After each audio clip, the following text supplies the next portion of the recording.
So today, lads, it is the last day before the Golden State Valkyries expansion draft.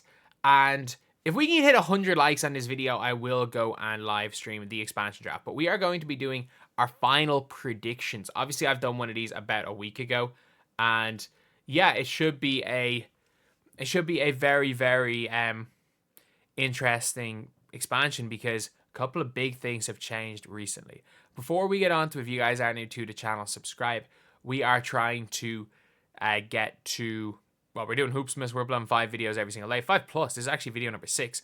But we're trying to get to 40,000 subscribers by the end of the month. If we can get to like 39,650, that would be absolutely insane by the end of the day.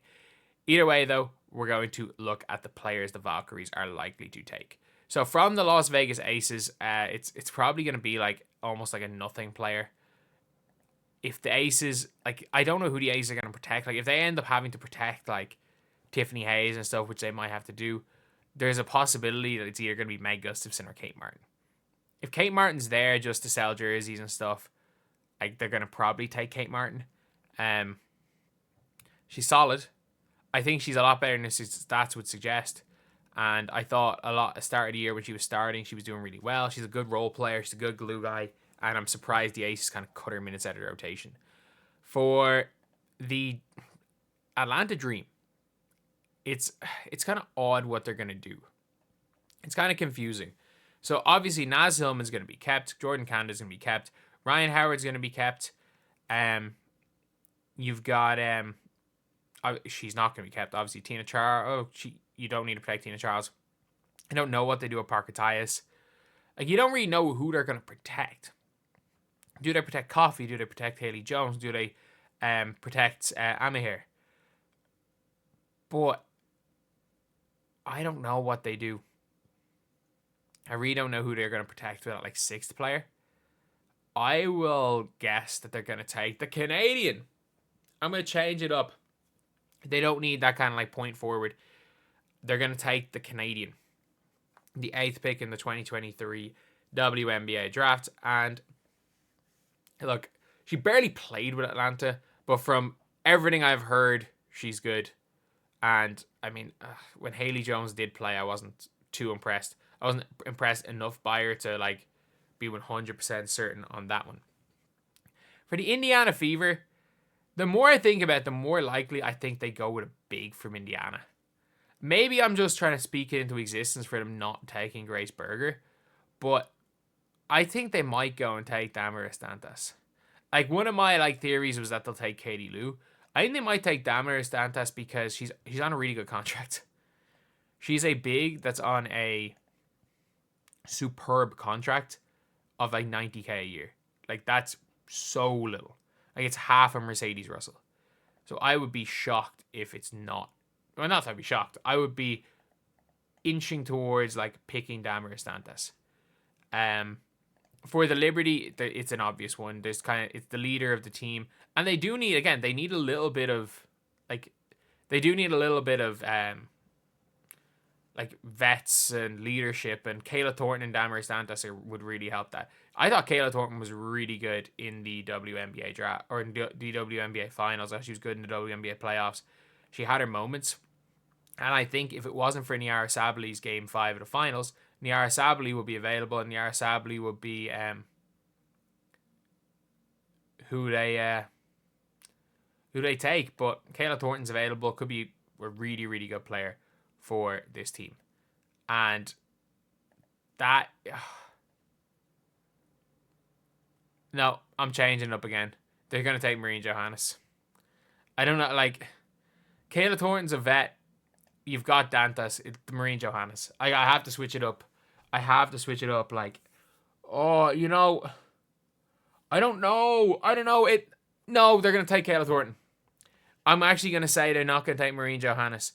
And I'm going to tell you guys why they're not going to take Marine Johannes. Because I think they're going to get another chucker. I think one of the most obvious picks is they're going to take Diamond Miller.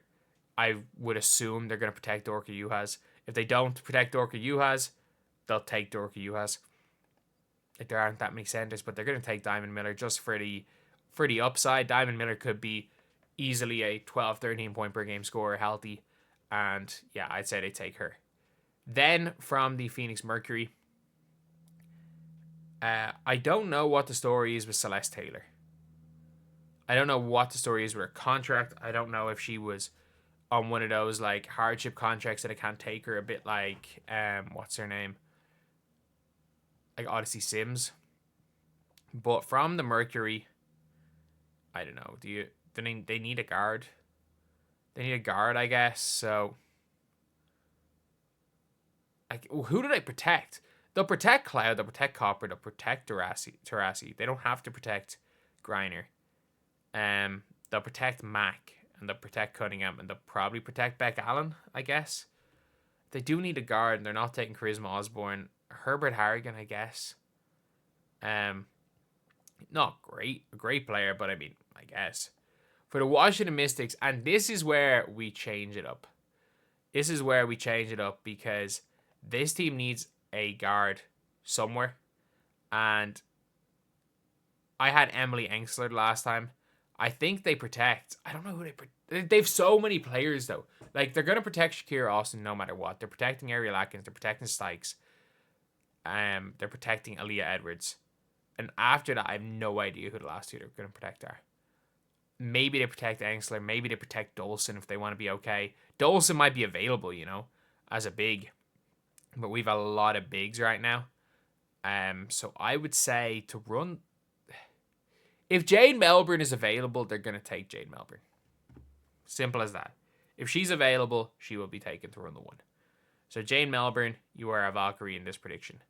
And then another guard for this team to take. You're going to take your bench guard. This is going to be your guard coming off the bench. And from the Chicago Sky, you take Dana Evans. Dana Evans is somebody that was really, really good off the bench. She was one of the best bench players in the W 2 years ago. She's someone who's been on winning teams. As bad as she was last year, she can still score in bunches off the bench. So I would say she's going to probably play the 6-woman role. From the Sparks, it's a tough one because do they use their one unrestricted free agent? Because they need bigs. They're going to take Azare. Azare is going to be protected. Brink's going to be protected. They're going to protect Kia Nurse. I say they're not going to protect Kia Nurse. Jesus. The Kia Nurse could well be the unrestricted free agent. But they're going to protect these two. They're going to protect Rakia. They're going to protect Hamby. And then after that, they're going to protect Ray Burrell. Don't know who the 6 is going to be. But if available, who do you take? You probably take Lexi Brown if she's available. Or Ari McDonald. They might protect... Maybe Ari McDonald is available. Her or Lexi Brown, if either of them are available, I think you probably take them. Then you've got Seattle Storm. And now this is where the shakeup is. And this is the reason why I'm making this video again. To get off the Supermax, the Seattle Storm give up Jewel Lloyd. They do not protect Jewel Lloyd.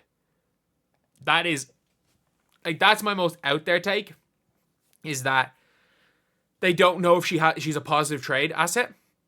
Because sometimes players can't get a pick. You can't get anything for them. You have to give up something to get off them. And she's a Supermax. Getting Jewel Lloyd, if, say, for example, you're looking at Chicago Sky, you're going to have to take some money in return. Because she's on that Supermax, you might end up having to take a Mariah Jefferson contract, which doesn't give you flexibility. If you just straight up get off Jewel Lloyd, it means you can go into free agency and get whoever you want. There aren't that many players, but you can literally get whoever you want. You can try to run... I'm trying to think what even 2 guards are comparable to a Jewel Lloyd. There's not. But you can get 2 decent level... You're going to have to pay Gabby Williams a bit more. But you can get 2 high level, you're going to start Jordan Horson, 2 or 3 high level bench players for the Jewel Lloyd contract. And this is a team that lacked a bit of depth last year, especially because you're getting off Mercedes Russell's big contract too. So yeah, it could be a very interesting one. And I actually think they might end up giving up Jewel Lloyd. For the Connecticut Sun, it shakes things up now with the coach. It really shakes things up. And bigs in his system, bigs need to really be able to pass the ball. Non-passing bigs aren't going to. It's not going to fly with non-passing bigs. So I actually have a feeling Nelson Adota is going to be unprotected. Yeah. I don't know. Nelson Adota, Burton might be protected. Tiffany Mitchell might be there. If Nelson Adota is there, though, do you take her? Do you take her just as a big, even though you've got, like, you don't have that many bigs, to be fair. There's very few power forwards. It isn't even the worst roster, to be honest. But Nelson Adota. Nelson Adota is going to be there. They're going to go old school WNBA, and they're going to play Damaris Dantas a power forward, I guess. She's a big. She's genuinely a solid big. I'm a fan of Nelson Adota as a backup big. And then for the Dallas Wings, for the last player, I still think like they don't have a good enough roster. Like, do they want the true point guard in Uzun? I think, do they? Or do they go for the shooting of Lou Lopez Seneschal? Or do they take whichever of Tierra McCowan or Kalani Brown are available? And I think if Nelson Adota is taken, that's one center. You've gotten a second center in Damaris Dantas. Like, I don't think you need another center, but like you've got Jade Melbourne, and that's really it at the point guard position. You do have a lot of guards, though. But what the team lacks is that shooting. Is a bit of shooting. And I think they take Lou Lopez Seneschal. A UConn player, or former UConn player, somebody who shoots the lights out. Not much of a defender, but if she gets hot, she'll be a lot better in the W than she looked last year with the Dallas Wings. She was a player for Fairfield, went to UConn, and was superb. Like, she's somebody that will be able to step up, and I think she could be quite good, especially if Nelson Adota is available. If you've taken Dantas, that's your two centers. They're your two centers, especially if you are looking when it comes to number 5 in the draft, and potentially Kiki Iriafen coming in there, who might end up having to translate to being a center in the WNBA. So anyway, yeah, that is the video. Let me know what you guys think about this final squad. Who you guys would take, who you guys wouldn't. Honestly, maybe if you wanted to take another power forward center in this, if you're just like, it's a little bit of a lack of size. I still think Herbert Harrigan has played at the 4 quite a bit, and she's been okay. Diamond Miller can play 3-4. Kayla Thornton can play 3-4. Like, you've got a lot of... You don't have any true centers, so maybe you go and... you only have 2 true centers, so maybe you go and take Meg Gustafson other than Kate Martin. But other than that, I'd say this is a pretty much as close to being as good a roster as possible. You've got youth in a Jade Melbourne. You've somehow got your superstar in Jewel Lloyd. And this is a team that could win more. They might not win the least amount of games in the WNBA, especially if they can draft somebody well with the 5th pick. But anyway, that for me is the final prediction of Valkyries roster. I will be live tomorrow going over, if we can get 100 likes, I'll be live tomorrow, which I assume we can. But anyway, see you guys.